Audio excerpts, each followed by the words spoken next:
Assalamualaikum. Apa khabar semua? Alhamdulillah. Alhamdulillah tuan-tuan, syukur kepada Allah SWT.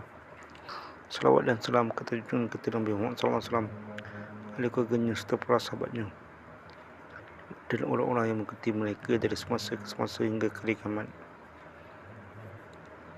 Manusia itu sesungguhnya ada sifat lupa dalam diri mereka lah. Dan juga sebab itulah Allah SWT hantarkan para nabi dan para rasul untuk ingatkan mereka, dan mereka ini berjumpa dengan umat ini untuk kenal Allah SWT, supaya untuk jauhkan daripada api neraka.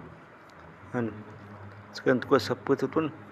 Tugas saya dan tugas orang-orang yang beriman, orang Islam lah, untuk ingatkan manusia di seluruh alam, pada keluarga kita, pada jiran-jiran kita, pada penduduk kampung kita, dan orang di seluruh dunia, di seluruh alam ni, agar ingat Allah selalu, tuan, untuk mengenang Allah dan jauhkan daripada api neraka.